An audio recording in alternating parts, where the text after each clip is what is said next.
All right. Well, first of all, tell us how it felt to get in there and get another W. Felt good. I was out for 7 months. Definitely didn't want it to be a unanimous decision. I've been working very hard to get a finish. All my fights in the UFC so far have been decisions, so I put a lot of expectation on myself to try to get that finish, and I think that's kind of what roadblocks me. So growing, I'm getting better.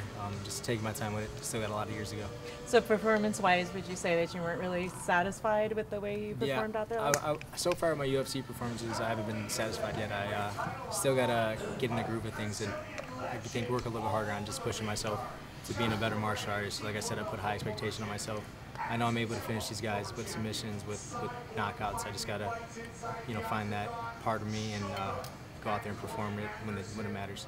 Well, you're still young in the sport, and you've always talked about room to grow. But how much of the strides been since your first fight in UFC? You seem a lot different. You seem a lot more comfortable out there. Yeah, I felt a lot more comfortable. I mean, the first UFC fight, I went out there shaking in my boots, man. I was so tight, and this was all new to me. So I'm still, growing into it. It's a lot more common now, and I just got to find it when I'm out there in the lights and performing. Because like I said, I know I'm capable of big finishes and big submissions. I just got to put that out there when, like I said, when it matters.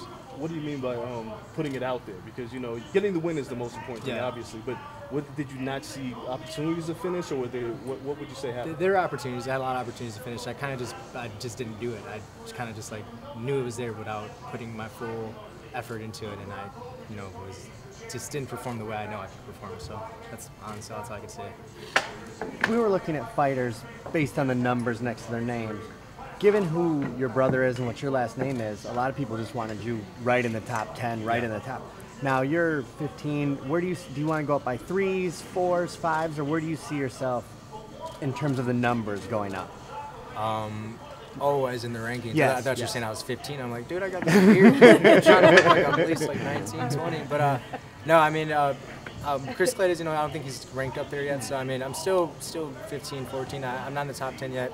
I don't feel like I belong in the top 10 yet. So I still have some work to do, obviously. And I know I will get there. I will get there with the right work, with the right people. Went out to Albuquerque for a little bit. Got some work in Milwaukee. So definitely changed my perspective on a lot of things. Just like I said, becoming a better martial artist and growing as an individual, as an adult, and taking this opportunity, not so lightly. At first I was just like, I made it in the UFC, I made it. And now I'm in the UFC and I have goals, and I still have a lot of growing to do for those goals. What was the biggest improvement you feel like you had after spending time at Jackson's? I would just say different looks. I was in Milwaukee pretty much every one of my camps, so training with the same guys, you know what they're going to do every day. I got game plans for my guys back at home just because I trained them so much. So going out to Albuquerque, it was a different look, different style. People from all around the world, Russia, China, all in one big group. And they made me explore my game a little bit, make me have to change up a little bit, like kind of in a fight. I'm not going to go out there knowing what the guy's going to do. I have to go out there and react. And that's how Albuquerque felt. I went out there and reacted to what these guys threw at me. They had different styles, and it was cool to see a lot of martial artists under one roof, trying to get each other better, change each other's perspective on martial arts and as the fighting. Do you feel like you'd go out there and do that again? Oh, for sure. I'm going to do that every camp. Not only because Wisconsin is freezing, it's hard to cut weight and be cold. So, no, but it was just an eye-opener, and it was really, really fun. And Albuquerque reminds me a lot of Milwaukee, honestly. There's not much to do there besides train and stay focused on the goal. Now that's a very humble thing to say, because most guys, you see them instantly say, I should be number one, I'm the best fighter, and they got like 2 fights to their name. Training with guys like that and seeing how it is, did that really help instill that humbleness in you? Yeah. I mean, it's just, like they say, there's not only one path to success. So, Duke has successful fighters from our gym, and Albuquerque has a lot of successful fighters from them gyms. And, why not put all the knowledge together under one and try to create your own success with 2 different mindsets and 2 different perspectives. So, like I said, Albuquerque was honestly a blessing for me and Anthony to be out there. Now, is there any harm in combining gyms that way? Because Duke's is a huge mega gym, and Jackson Link's a huge you start combining them, then you really only got like 5 other mega gyms before you're fighting dudes in, out of Ohio at some gym and wherever. I mean, I guess you could look at it that way, but I mean, I don't really see it as a problem. I mean, I might fight some guys from Greg Jackson gyms, or they might fight some guys from our gym, and I mean that's part of the sport. All these guys are out here, it's not like we hate each other. We're out here trying to beat each other. That's it for business, and it's fun.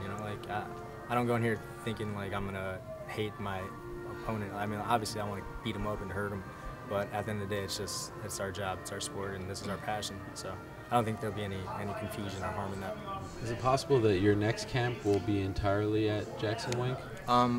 I don't honestly. I wouldn't say that. I would say I would like to go back and forth. I would probably like to start my camp there, get in really good shape, elevation, and like I said, they pushed me to different paces. So I think I would go back and forth. Not only that, I just grew up in Duke's gym. You know, I've been with Duke since I was 13 years old. So he's seen me grow up as an adult. He's pretty much like my father. So you know, I wouldn't leave that. I honor my gym, and I honor being from Milwaukee. I'm going to represent my hometown. So I could never for sure leave and train somewhere else. I would definitely hop back and forth. What was it like initially? As an outsider, it was somewhat surreal to see you guys there, Yeah. especially given Anthony's history with Cowboy in particular. Initially, were you feeling like, all right, we're the outsider? How long did it take to kind of get, you know, yeah. to get comfortable and feel like you were being welcomed? Yeah. So, you know, obviously, you know, when you go to new gyms, there's that ego there, like they're trying to hurt you and they're trying to prove a point.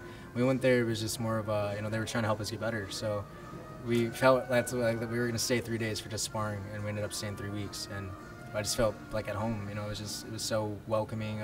Every fighter there was so humble and so involved in the martial art that there was no ego to try to hurt each other. It was more of a positive vibe, and you know, we shared that with one another, and we all felt like we fit in right away. Whose idea was it to go initially, you or your brothers? It was actually Izzy's idea. Izzy's wrestling. He was like, come out there, get some different looks, and Anthony was like, hey, you want to come with? And I'm like, yeah, dude, I'll definitely leave. I don't want to stay in the cold. And speaking of him, I mean, this is the first time that you fight on the same card since 185, Yep. right? And obviously that was not a great night for you guys. And you're the table setter. Yeah. Did you feel that pressure? Okay, I need to win so that I don't affect him like 185. You know, you wanted to get the ball rolling on a good note. Were you thinking about that today? No, I wasn't thinking about that. Okay. You know, we're two different fighters. We have 2 separate careers. At the end of the day, it's my career, my legacy that I'm gonna leave behind, and it's his legacy that he'll leave behind. And that shouldn't affect the way we fight. You know, I mean, it's obviously sad to see if your brother got hurt or got finished, but we got to take control of our reality, and tonight is the reality we have to take control of. The reason I ask is because after 185, he said it affected him to Yep. see you lose. So That's an excuse, man. that was an excuse. Yeah, All right. excuse. I didn't know he was an excuse maker. No, I always give him crap for that. But you know, we just had to sit down and talk about it because, like I said, it's 2 separate careers. You know, Right. At the end of the day, he had to take control of that reality. I had to take control of my reality. 185 was a learning lesson for both of us. I got finished, and I definitely made me change my perspective on things and made me realize how much I love the sport. Just because I got finished doesn't mean I'm gonna quit. I'm gonna keep going and keep getting better. And same with him. He got beat up for that fight, and he improved and made some adjustments. Lost his last fight, but you know, we're not quitters. We're gonna keep going and keep doing what we love. This is our passion.